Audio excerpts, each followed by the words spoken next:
본론에 들어가기 전에 안내 말씀을 드립니다.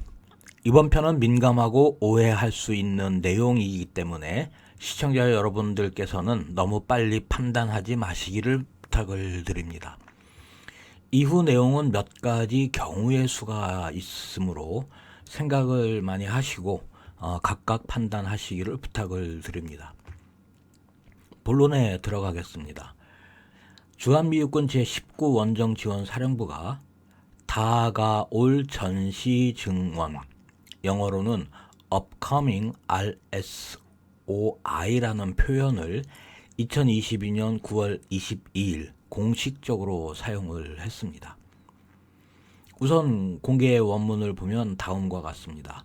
두 개의 문장으로 이루어져 있고, 첫 번째 문장은 미 육군 제498 전투근무지원대대는 캠프 캐롤에 있는 미 육군 야전지원대대 동북아시아가 운영을 하는 비축 창고에서 생활지원 또는 생명지원으로 번역이 가능한 라이프 서포트 이퀴프먼트가 이 장비의 불출을 준비하고 있다라는 내용입니다.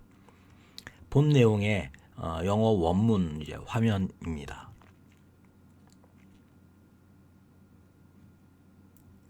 두 번째 문장은 이 부대는 부산 저장센터에서 곧 있을 연합 전시증원 절차인 수용, 대기, 전방이동 및 통합, 임무를 지원하기 위해 생활지원 장비 또는 생명지원 장비를 준비하고 있다라는 내용입니다.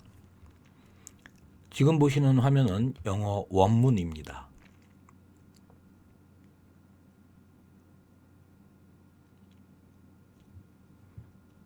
워낙 민감한 내용이라 교차 확인이 반드시 필요해서 관련 사항을 재확인을 한 결과 다른 어느 곳에서도 이 내용이 언급된 것은 없고 미 육군 제498 전투근무지원대대의 SNS 게시물에 두 건의 관련 사항이 확인이 되었습니다.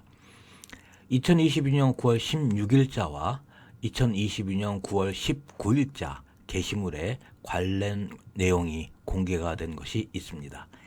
이 내용들을 보면 우선 RSOI 병력의 급식 임무를 수행을 하는 제339 보급 중대가 KRF 오퍼레이션을 수행하기 위해 장비를 불출을 했으며 498대대의 본부 중대는 오는 2022년 10월 부산에 생활지원지역 라이프 서포트 에어리어를 설립하기 위해 텐트의 재고조사와 물품 불출 서명을 하는 등 준비에 들어갔다라는 내용이 확인이 됩니다. 여기서 언급을 한 KRF 오퍼레이션은 순환 배치 전력, 코리아 로테이션 포스를 의미하는 것으로 본인은 생각을 하는데 약자로 썼기 때문에 정확한 의미는 속단하기는 조금 어렵습니다.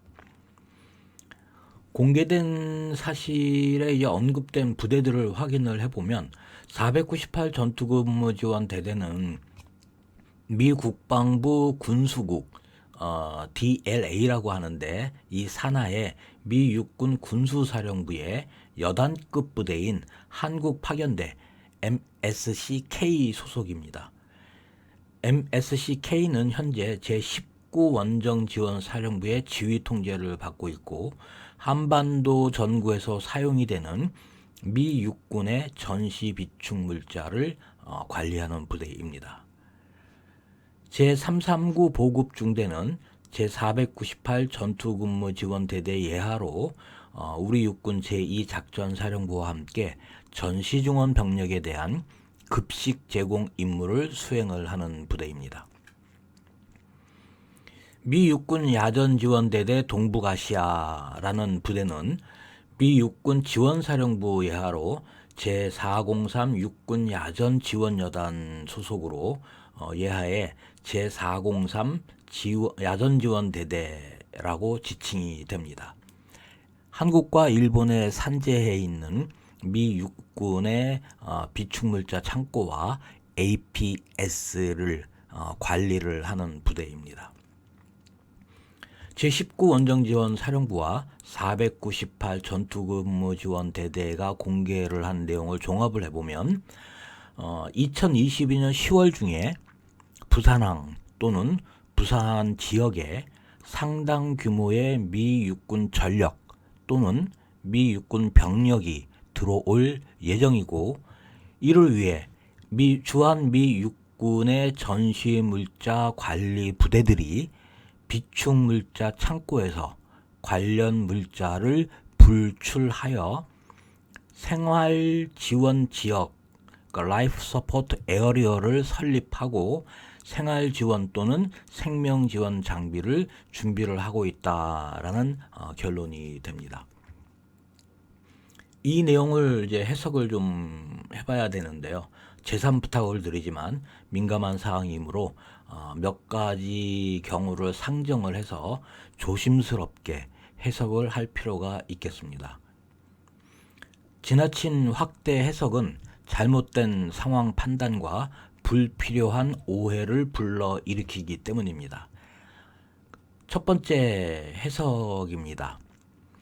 2022년 10월에서부터 11월에 계획이 되어 있는 것으로 이제 알려져 있는 한미 연합 훈련을 위해 미 본토 둔 육군 전력이 한국에 전개되는 것을 준비하고 있다고 추정을 할 수 있겠습니다.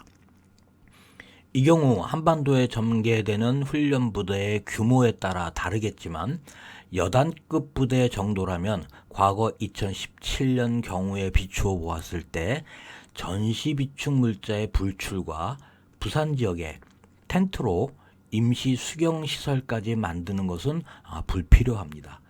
수경시의 경우에는 평택, 대구, 의정부, 동두천, 포항 등 주한미군 시설과 필요시에 한국군 시설 일부에 분산 수용을 해도 되기 때문입니다. 두 번째 가능한 해석은 차기 순환배치 부대로 결정이 된 제2보병사단 제2스트라이커 여단 병력의 수용을 위한 것이라고 추정을 할 수 있겠습니다.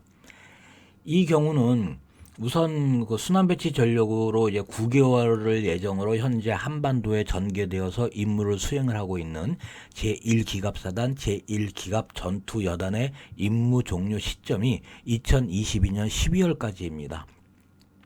만약에 2022년 10월에 제2보병사단 제2스트라이커 여단이 들어온다면 무려 2개월이나 빨리 한반도에 배치가 되는 것입니다. 시기적으로 너무 빠릅니다. 두 번째는 순환배치 전력이라면 제1기갑사단과 교대를 하는 것이므로 현재 제1기갑사단의 물자와 수경지를 그대로 인수하면 됩니다. 그동안 한반도에 순환배치되던 전력이 사용을 하던 통상적인 방식입니다. 따라서 전시물자를 불출을 하거나 임시 수경지를 만들 이유가 전혀 없습니다. 세 번째 추정이 가능한 해석은 현재 한반도의 상황을 반영을 한 증원전력의 전개다라고 추정을 할 수가 있겠습니다. 이 경우는 전시비축물자와 임시 수경시설을 건설한다라는 것은 현재 유지되고 있는 주한미군의 통상적인 물자와 병력의 수용시설을 넘어서는 전력이나 병력이 10월에 부산에 도착할 수 있다라는 판단이 가능하겠습니다. 또한 제339 보급중대가 전시비축 장비를 창고에서 불출했다라는 이 내용은 평시 한반도 내의 미군 급식 인원의 한도를 초과를 하는 병력이 한반도에 전개되는 것을 대비한 것이다 라고 해석을 할 수 있을 것 같습니다. 마지막으로 제498 전투근무지원 대대의 동향이므로 미 태평양 사령부와 미 국방부 군수보급국 DLA의 승인을 받아서 움직이고 있는 그러한 동향이라고 판단을 할 수 있을 것 같습니다. 오는 2022년 10월 중 이제 멀지 않았습니다. 한 2주 정도 남았죠. 위 세 가지 경우의 수 중에 하나가 우리의 눈앞에 전개될 것은 확실해 보입니다. 세 가지 경우 모두 가볍게 볼 수 없는 것이 사실입니다. 그래서 오늘 제공해드리는 이 관련 내용은 시청자 여러분들께서 좀 곰곰이 생각을 하시고 스스로 판단을 좀 해주시면 감사하겠습니다. 여기까지 하겠습니다. 감사합니다.